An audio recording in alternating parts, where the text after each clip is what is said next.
Welcome again. Ubu ni Ubukungu Talks, ibihe byiza cyane. Hano tugarutse tuje kukubwira inkuru cyane igezweho cyane abenshi mwamenye yo kubabwira yuko ubu ngubu bari bafite Windows 7, Windows 8, Windows 10, Windows Vista, bamwe mu bigo by'amashuri cyangwa bimwe mu bigo bimwe bigumana amasoftware ya kera. Ubu ngubu noneho mwongerewe iyindi option cyangwa ayandi mahirwe yo kuba mwakoresha ikindi kintu gishyashya. Iki nta kindi ni Windows 11 nkuko ku tariki 24 nkuko twari tubitegereje cyane yabashe kuba yajya hanze. Congratulations kuri Satya Nadella, CEO wa Microsoft. Ubu ngubu batushyiriye hanze produit nshyashya yitwa Windows 11. Windows 11 ije igihe cyanyacyo kubera yuko competition yari imaje gushyuha cyane, kubera ko MacBook nk'ibisanzwe bahora babahereza update kuri update kubera yuko ni Apple, the most valuable company in the world in terms of market cap. Ariko ubu ngubu haje na Google umwaka ushize nayo yaperforminze neza cyane ikimara gusora Chromebook. Akenshi bihuye cyane nuko bihujwe na pandemic wako COVID-19 iteramo, haje ibintu byo kwigira online, ama Google Classroom, ibindi bintu. Akenshi Google Classroom akenshi zakoraga neza ku bantu bafite ama Chromebook, cyane cyane muri Amerika. Kugira ngo unayikoresheho akenshi byasabaga yuko ugura iyi computer. Akenshi byarayi boostinze sales cyane ku buryo byageze ku rwego rwa 275%, ikikwereka ukuntu yishimwe cyane n'isoko. Ahangahe ikintu cya mbere tagomba kwibagirwa nuko Windows ije, Microsoft yari imaze igihe yubaka iki kintu kubera yuko yabaye challenged gute guhera ku ma Windows Vista, XP, whatever. Umva, Windows 7 iri muri Windows zubashwe cyane kandi na benshi banambyo despite yuko haje Windows 8. Windows 8 ikiza ndabyuka nayo nahise nyikoresha, ariko akenshi nyuma yagiye izana ibibazo byinshi kugeza n'aho abantu bafite Windows 7 bakuvuga ngo ufite Windows 7 ukumva man barakurenze cyane, ukumva barafite n'isoni zo kwemera yuko nawe ngo wabarenze ngo bafite Windows 8. Haje nyine uburyo bafixinze ama bugs cyangwa amakosa amwe namwe yari arimo tuzigenda tumanuka kuri Windows 8.1. Ariko ubwo noneho ubu ngubu dukoresha Windows 10. So far nta kibazo yari ifite, ariko yari imeze nk'aho iri complicated cyane. Niyo mpamvu decor cyangwa impamvu ya mbere yatumye benspira aba Microsoft, ni impamvu ya mbere ibi driven cyangwa ibzamutse cyane muri iki gihe cya pandemic. Icyo kintu cya mbere ni ugusimplify ibintu byose. Gusimplify ibintu byose hano dushaka kuvuga ni iki, ni ukumakinga simple cyangwa ni ugukora ibintu byoroshye bitari complicated cyane. Umuntu ugikanda neza Microsoft Windows 11, iyo ukanze start uhita yuko ibintu bihindutse, ko start ya mbere urabizi byazaga ari ibintu byinshi cyane. Screen kwanza na screen yose uhita ubona ihindutse. Ugikanda start ahitaga huzuramo ikintu cyuzuyemo ama app, ibizina avanzemo widget, ni ukuvanga ibintu byinshi bihita bizira icyarimwe. Ariko ubu ngubu noneho bifashishije technology ya AI, ubu ngubu noneho uri gukanda start hakahita haza screen, noneho ama application yabaye minimized ameze nk'ari kuri telefone. Urabona kuri telefone hejuru abari ahantu hari aga search, ama application ari minimized. Noneho ubu icyo bakoze babase bongeraho noneho aga part k'agapoto kama cloud services. Cloud services hano bisobanuye iki? Akenshi cloud twavuga neza nkaho ari aho mubika ama data yawe aba stored. Ahangaha aba stored gute? Kubera ko urabona abantu bakoresha nka Microsoft Office cyane cyane y'aba professional y'aba 2016, izi ngizi usigaye uzikoresha ari uko wakoze sign in. Uko nguko wakoze sign in bisobanuye yuko niba wari uri ahantu hamwe ufite computer ukasoza aho ngaho wasevenze, ushobora kugenda ahandi ugakora sign in, zanuza zikahita ziza zigusanga aho uri ugakomeza akazi nta mususu. Ibi ngibi dukunda kubivuga cyane ku bantu akenshi bakora ama accounting cyangwa n'ibindi bintu by'ama budgeting. Akenshi uba wabikoze wabikoreye muri Excel, ntibigusabe kugenda na flash, wowe upfa kuzi ko aho ugiye ufite access ya connection, uri bugire na access kuri izo software zisanzwe zitari colliding. Urabona niba ngombwa uri gukoresha 2010 hari ugiye usanga ni 2016 biragusabaga flash kugira ngo ugire icyo ukora. Ariko niba ari 2016 hari ugiye 2016 just transfer urahita ukomereza aho wari ugiye. Ni ibintu nk'ibyo ngibyo. No kuvanga hanga ako kantu yufunguye tukabona. Ikindi kintu cya kabiri nanone bahise bakora neza ni uko bavuguriye widget. Mbere muri Windows 10 ntago byagaragaraga neza, yazaga izira rimwe na start. ariko ubu ngubu ka widgets kari ukwako, iyo uri kugakandaho noneho nako kari empowered by AI, kubera yuko artificial intelligence iyo bayivuze iki bisobanuye iki? Ni ukuvuga ngo akenshi yiga algoritme y'ibintu byawe ku buryo ishobora kugukora recommendation. N'ubu ngubu no kuri YouTube abenshi ntibabizi, ariko hari igihe ubona amavideo warebye ukabona bazi biri byo bagomba kukwereka cyangwa ari gupredictinga bagendeye ku byo ureba.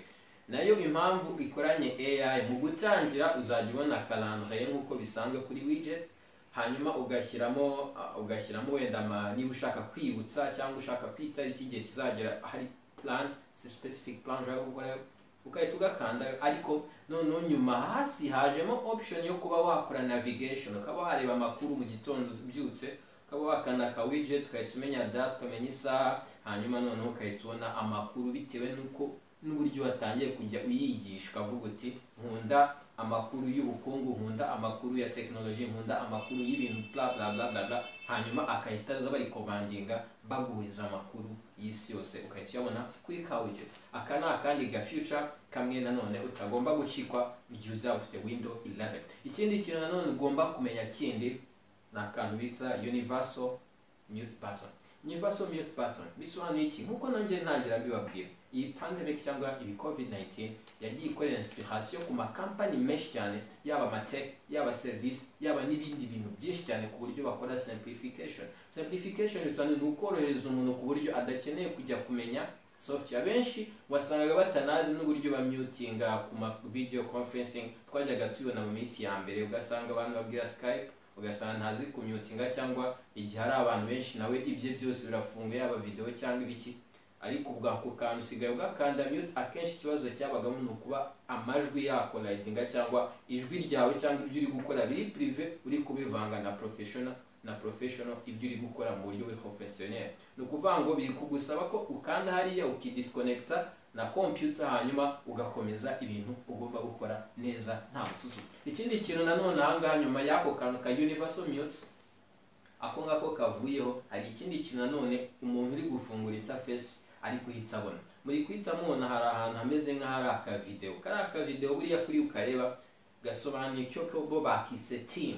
Ukuvuga ngo team, urabona Apple ifite FaceTime, Google sometimes ushobora kuvuga ngo ifite Google Meet cyangwa iki, kandi abenshi Google yo nta nubwo bigize, kuko na telefone ubwo harimo Google Duo. Google Duo akenshi murabizi ishobora gukora video calling nta kibazo, anyone anywhere, koresheje na nimero. So nukuvuga ngo nabo byari ngombwa ko bakagira mu bitandukanye na Skype. Skype turabizi yahenze yahenze Microsoft hafi kuri billions n'igice ikorera acquisition yayo. Ariko ikintu hano ugomba kumenya nuko Microsoft nyuma y'uko yinjiye muri uyu mukino ntabwo igomba kurekura kwako ihafite power cyane, kwako ukoresha Samsung, whether ukoresha Dell, Vivo, ama brand akomeye cyane, ukoresha yaba Eva, HP, ushobora kuzakenera Windows, kandi amahirwe menshi no kuba uri bukoreshe Microsoft Windows. So ni ukuvuga ngo hano ikintu ugomba kumenya, hano bavuguruye akantu kamwe, ni ukuvuga ngo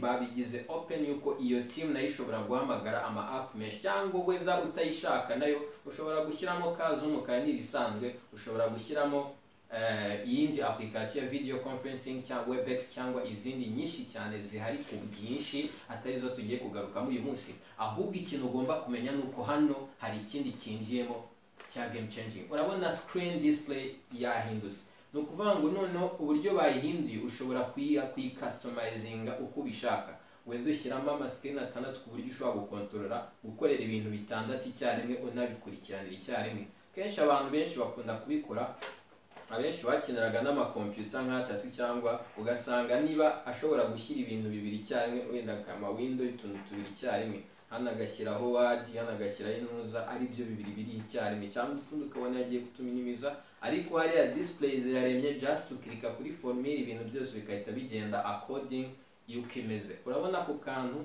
ka screen display kabyoroheje cyane ku buryo ushobora gukora ibintu bitatu icyarimwe. Ikindi kintu nanone ahangaha noneho ari nacyo cy'ingenzi kituma Windows n'ubu munsi dufashe umwanya tukayivuga, ni collaboration cyangwa n'ubufatanye bwabaye hagati ya Microsoft Store ndetse na Amazon Android App Store. Ubu ngubu ni ukuvuga ngo umuntu ukoresha Windows 11 ashobora gukoresha Amazon Android Store bimworoheye cyane kubera yuko ama application yose hafi ya yose wakoreshaga uciye muri Google Play ubu ngubu ushobora no kuyagira kuri desktop. Ababizi mu minsi yashize kugira ngo ukoreshe WhatsApp biba bigusaba yuko WhatsApp yawe hariya ibifungwe, byari ibintu biteye ubwoba. Instagram, mbese ibintu byose cyangwa Instagram ikagusaba kujya kuri website, ariko ubu ngubu ushobora kuyituma nka application keeping everything safe. Ni ukuvanga ikintu hano mugomba kumenya, ibintu byose noneho babikoze ku buryo ama application yose ushaka azajya kuri desktop, ukaba wananirwa gukora akazi aho kugira ngo ujye kuri telefone ujye gukandakanda ukahita ukomereza kuri screen. No kuvuga ngo iyi ni game changing. Iyi ni game changing kubera yuko ubu ibintu byose bigiye kujya mu buryo, ku buryo igihe uri imbere ya machine yawe ushobora ku accessinga almost everything.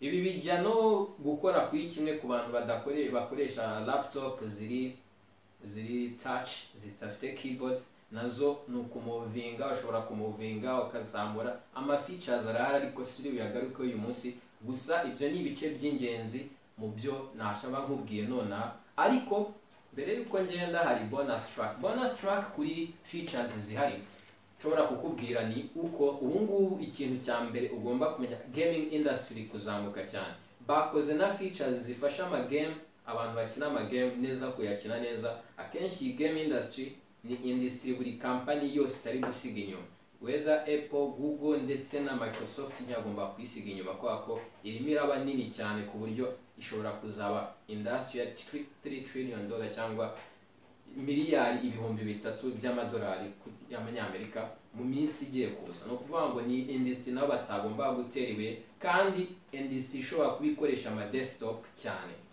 Ubu ngubu abenshi bafite ama PC, abenshi bafite ama Lenovo yo anihinahina, mbese ibintu byarahindutse bigeze ku rwego rwo hejuru. Niyo mpamvu buri market igomba kuba ifite product yayo, cyangwa nukora na produit ireba yuko izakapitalizinga cyangwa izareba izo market zose.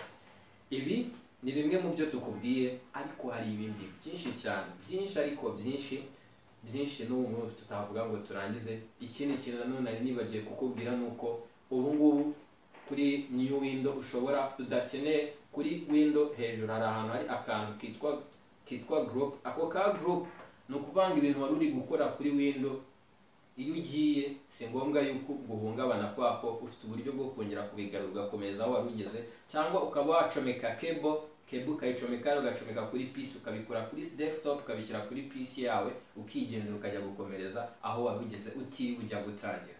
Subwo hari icyo tutakubwiye, naho ushobora kugerageza, uzajya muri comment nta bibazo. Ubu ngubu turacyabona ibyiza gusa, ariko ubwo tuzagenda tuyikoresha hari ibizazamuka. Kandi ikindi ugomba kumenya, ubu ngubu bikoze ku buryo bwa 64 bits, ntabwo ari 32 cyangwa, ubu ngubu ni 64 bits operating system niko ihagaze ubu ngubu. Ubwo murabe mwumva abashaka kuyishyiramo, mugomba no kureba settings z'ama computer zanyu mbere yuko mwirukira kuri ibi bintu. Ciao, shalom, naho utaha nakagaruka.